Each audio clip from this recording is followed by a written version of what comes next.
Warning: the content in this video is for entertainment and educational purposes only.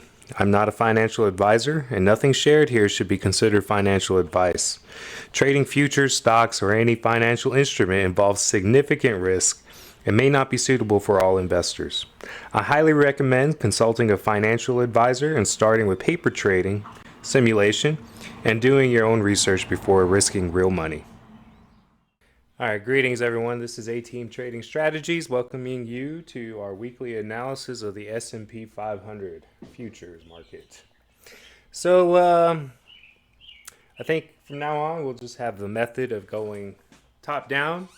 First we'll look at the monthly, then we'll look at the weekly, daily, and then near term for Sunday's open we'll look at the hourly time frames and 10-minute, 5-minute.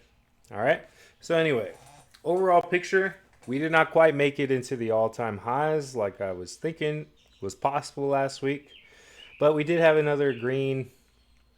We are looking at another green month. So still got 22 days left and 1 hour remaining. So we got plenty of time to do this. Just got to see where the momentum is at. And I believe our RSI has plenty of room to go up. And the fear and greed index is towards the side of greed right now. And I do expect more trade deals to come out, particularly with the EU and China. Okay, those will be big ones. And the reason I say that is because in the overnight Asia sessions, I see one particular player, one big money player.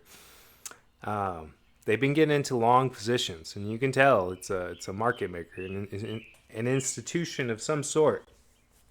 So that gives me the idea that some inside player, maybe a CCP official, I don't know, probably knows something that we do not. But I do suspect that despite all the media, despite all the propaganda out there, that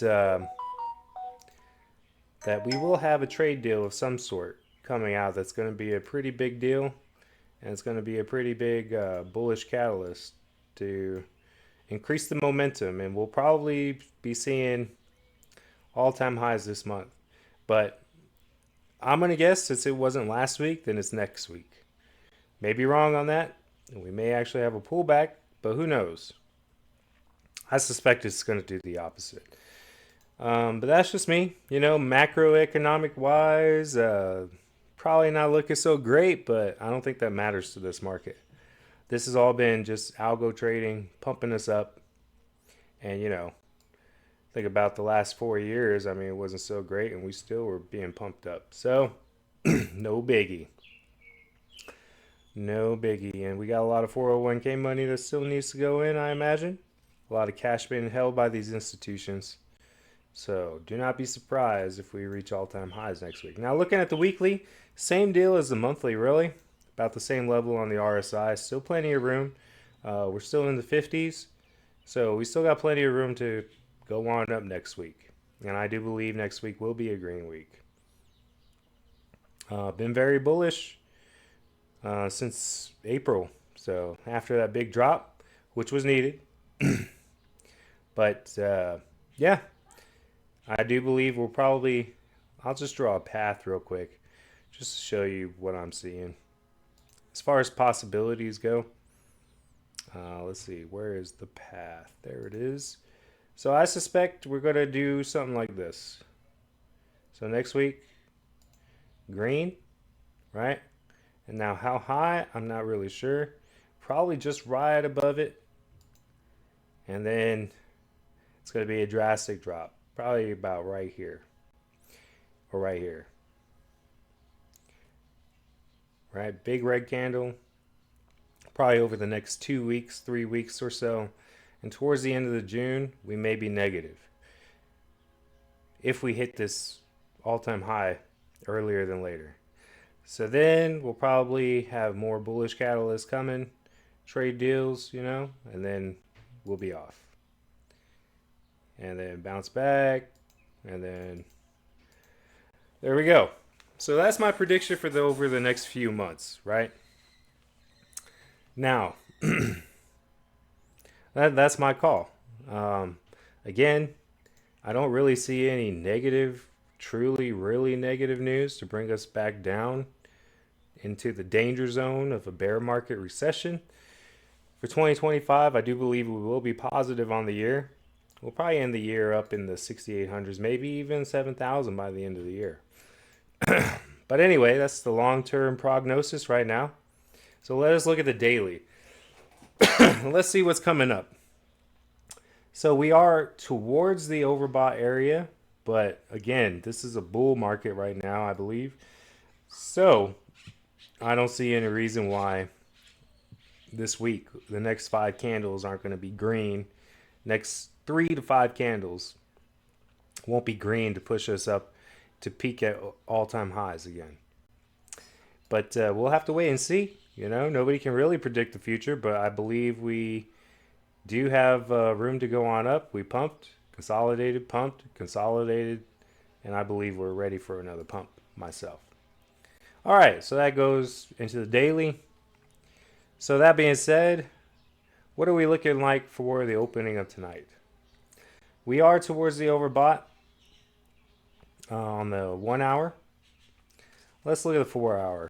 4 hour, yeah, same deal. We're overbought on all the higher time frames, but again, that doesn't mean we still can't pump up to like this right here. You know, like hey, thinking right here, oh yeah, we're overbought.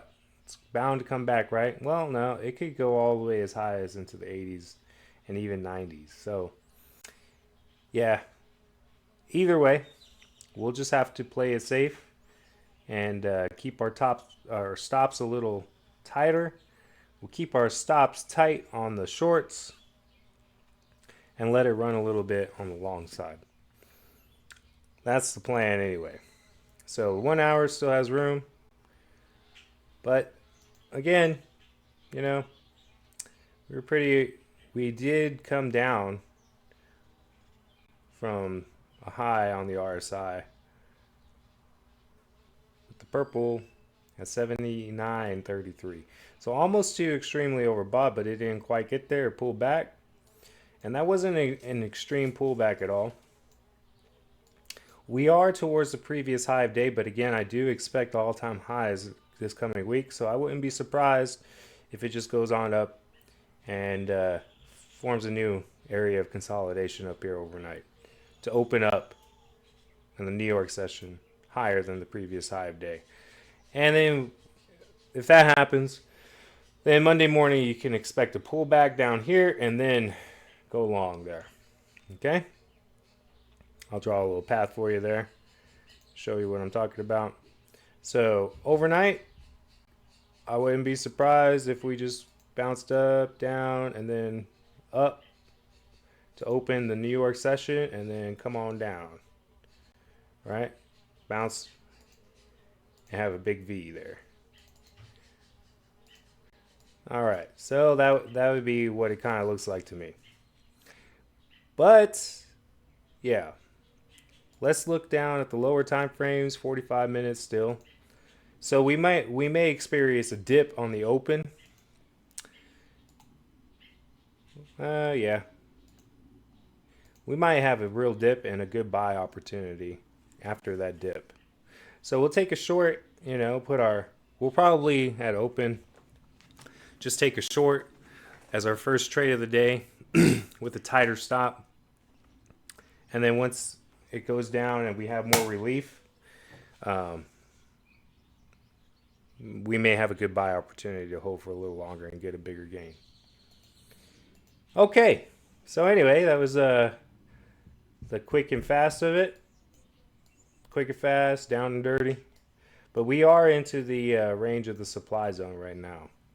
And we are at the bottom range. So this is the key level. We got to break through pretty soon. And if we don't, in that 90-day pause comes without any trade deals, I would say go short because there's going to be a big pullback before we reach the all-time highs. But I do expect there are going to be trade deals announced. It's just a matter of when, probably in aftermarket hours sometime. because there has been a major player that's been accumulating a long position in the overnight market on a consistent basis, actually. Ever since the China pause, like right before the China pause, saw it, and then now I'm seeing it. So if I were to take a guess, I would say we're poised to have a little bit of a pump here next week. Alrighty, so that concludes my weekly technical analysis. This is A-Team Trading Strategies signing off.